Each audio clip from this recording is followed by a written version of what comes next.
Blessed be everyone, welcome to my YouTube channel. Today we're talking about correspondences and your intuition. So this is to do with the materials that you're selecting for your spell and any of the symbols that you're using in your spell work that will correspond to your intention. Before we do that though, my name is Sandra. I'm the author of Crafting Your Wiccan Path. If you want to know more about Wicca and witchcraft, spells, magic, shadow work and tarot, hit the subscribe button and the notification bell so that you don't miss any videos. If you want to become a great spellcaster, I have a free document called the Spellcaster Checklist. It is a checklist of things to think about, to consider and tick off when you are planning your spells, especially if you're planning spells that might be a little difficult or for things that you may need to do a lot of planning for. Magic doesn't just happen. We have to be specific with intention, and we also need to know how to actually construct the spell, so that there's things to think about. So do download that free PDF. It's called the Spellcaster Checklist. There's a link in the description field below this video, and you can also find it on my website, mysterywitchschool.com, under the freebies. Now today we are talking about correspondences. I recently did a live about this subject as well, but I wanted to sort of hone in a little bit more on the topic of using your intuition when it comes to correspondences. Now, correspondence in magic is basically something that corresponds to your intention. So you'll have a desire for something. Maybe you're doing a love spell. Maybe you're doing a money spell. Maybe it's a protection spell of some kind. And your intention is to get a certain amount of money or increase your wealth or prosperity.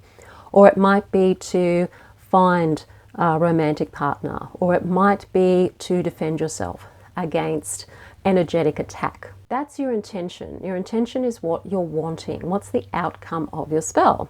And a correspondence are the tools that we use. Herbs, crystals, symbols, planets, phases of the moon even, days of the week, times of the day, that correspond to your intention. So it's literally a correspondence. The energy of herbs, of crystals, vibrate certain frequencies, and they can correspond to your intention, and they can help you vibrate at that frequency so that you're able to connect yourself vibrationally to the success of your intention. So when you're combining herbs and crystals and colors and phases of the moon, you're empowering your magic. Now, correspondences aren't totally necessary. There are many ways of working with magic, law of attraction, law of assumption, that don't involve using anything at all. But you may notice that lately over the years, even within the law of attraction scene, there's been various different things that people have been doing and combining to help people manifest. A vision board is one of those things. Now, a vision board is basically a board of correspondences, because the pictures that you put on your vision board, the words you put on your vision board, are corresponding to your intention. So that's a good example of a modern, more mainstream form of correspondence when you're using it in magic. The reason we work with these correspondences is to amplify our energy, and you'll find that there are many books out there that will tell you what properties different herbs have, what they correspond to. Some herbs are great with love, others are great with bringing in money. Same with crystals, same with creating your own symbols. If you don't have access to a book that tells you what goes with what, or if you really just want to tune more into what's right with you, then you can use your intuition to choose which herbs you're going to use or which crystals you're going to use. And this brings a certain personalization to your spell work, which can help amplify your energy. A lot of people criticize magic, criticize all of the things that we do, claiming that it's just psychology. And I don't know why psychology is a just, because it is a huge part of magic. And the herbs, the colors, the scents of the aromatic oils, do affect us emotionally and psychologically. And magic is very psychological. We're having to resonate emotionally with our intention. We need an elevated mood, elevated emotions to lift ourselves into a frequency where we can attract what we want to attract. And these correspondences help us do that. And when you're choosing them yourself based on your intuition, then you're personalizing it. You're tuning into what it is that you want on an energetic level and selecting it based on the energy. So it can be a little bit more targeted without you even really knowing why. Another aspect of your intuition or working with your correspondences is that you can combine these things together. So you could have a crystal, you could have work with herbs together. So you might have a particular crystal that you're using, like a rose quartz crystal, for example, and you might use rose petals as your herb, or you might use rosemary, or you could use jasmine, for example, and use those all in your spell with a pink candle, for example. It's combining these things together that can make them more powerful for you. So they're all resonating at a particular frequency, so there's more things resonating at that frequency, and they also will affect you. So the more of them that there are, the more it's probably going to affect you to some extent. Now, that doesn't mean you need lots of correspondences either.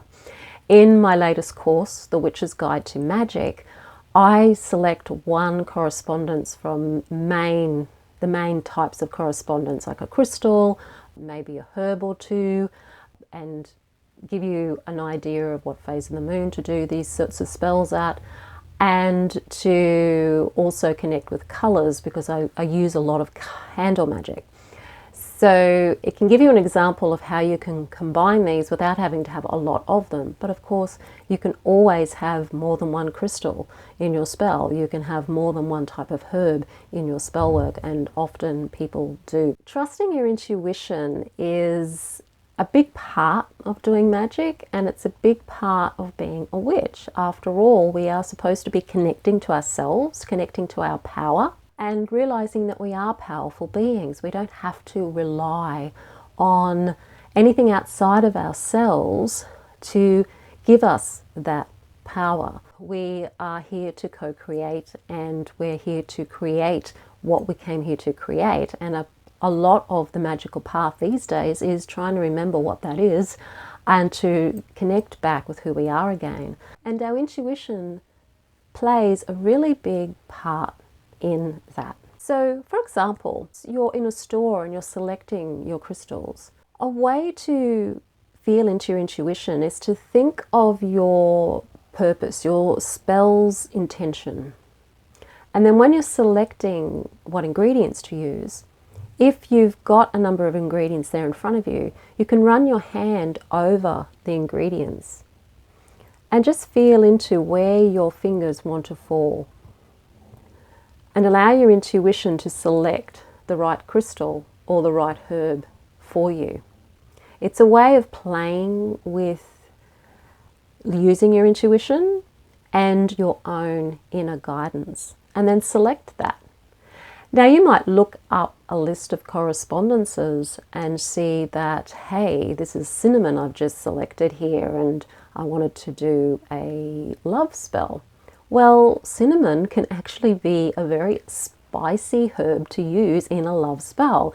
It will spice up the romance, and it may create a more of a spicy type of interaction between you, or even a meeting between you and this other person. But it is a herb that you can actually use in love magic. If you experiment with these things, you can start to get a sense of how these correspondences work for you, how they maybe add different nuances to the results of your spell, how they feel when you're working with them. How does it feel to work with cinnamon in a love spell?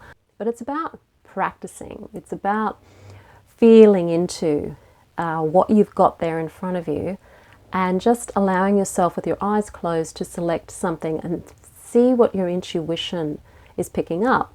If you're tuning into your desire allow your energy to inform you of when to put your hand on the herb or when to put your hand on the crystal, and just see what it is that you're selecting.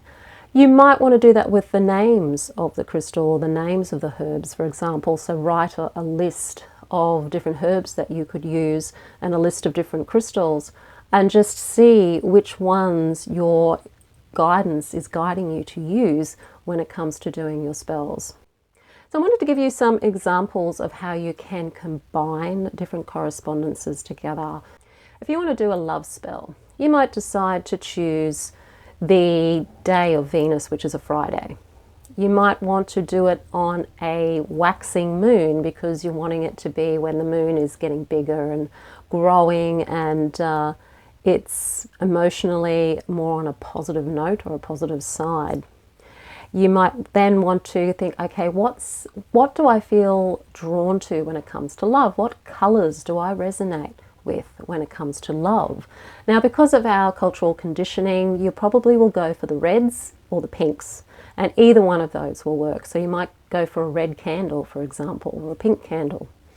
What herbs or flowers or spices might be associated with love, and you might instinctively go for the cinnamon, or you might think, okay, love, roses. But there can also be other flowers that are connected to love as well. You could work with other red flowers, for example, like carnations. What are you drawn to? What's your favorite flower? If somebody gives you flowers, or if you give someone flowers, what flowers do you choose and why? And use those somehow in your spell. You could take the petals of the carnation or the rose and just put them around the red candle while you're doing a spell. You may want to select a crystal to use. So you could use, yes, rose quartz is a go-to for love, but there are other crystals that you can work with too that may be in the pinks or the reds or even the greens. Because love, heart chakra, you might want to work more with a love that's more of a heart chakra type of nature. So you might find that you're drawn towards a green crystal, like maybe a green fluorite, for heaven's sakes. You know, is that anywhere listed under love? It might not be, but it's resonating with your heart chakra.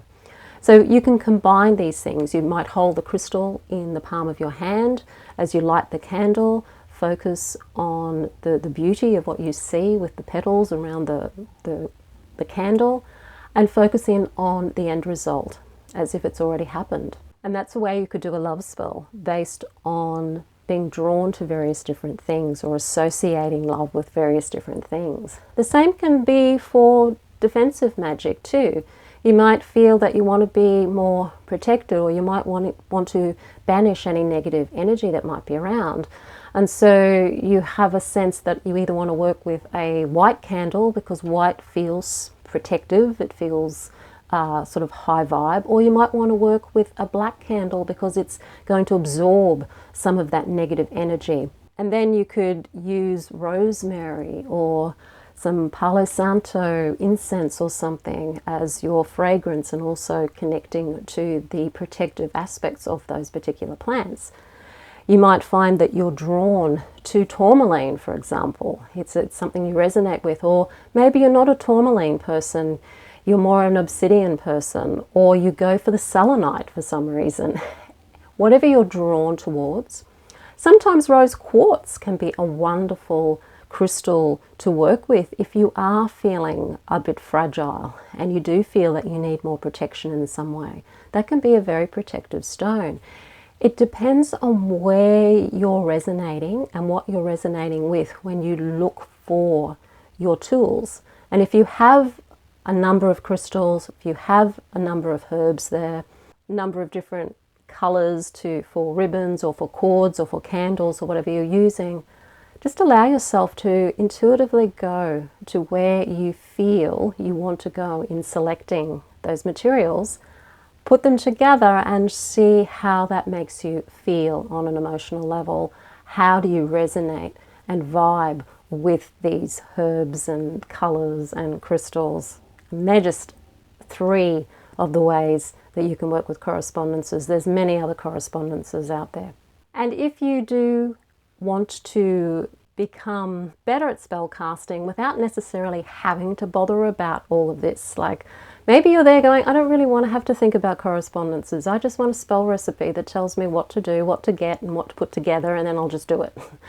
And if that's you, that's great too. The Witch's Guide to Magic would be perfect for you because I have all of the spell recipes there for you, and all you have to do is go to one and you can use exactly what I've got written there. You can combine those spells together. I know people who've combined 2 spells together for something that they wanted, and you can also add different correspondences as well, because I've got correspondence lists in that course too, so that if you don't have something that I've listed in the spell, you can go and look for an alternative, or you could just add another one if you were wanting to make it a bigger spell with more correspondences. So I do encourage you to enroll in that course because it is a really, really great way to learn magic and really understand what's really behind magic and what you really need to be able to do successful magic. So the link to that is in the description field below this video. If you like the video, hit the like button, share it with your friends. Don't forget to subscribe. I am Sandra from MysteryWitchSchool.com. If you want to know where you can get access to any of my other courses, then you can also go to my website, MysteryWitchSchool.com, go to the courses tab, and all of my other courses are listed there as well. So bye for now, and thank you for watching the video.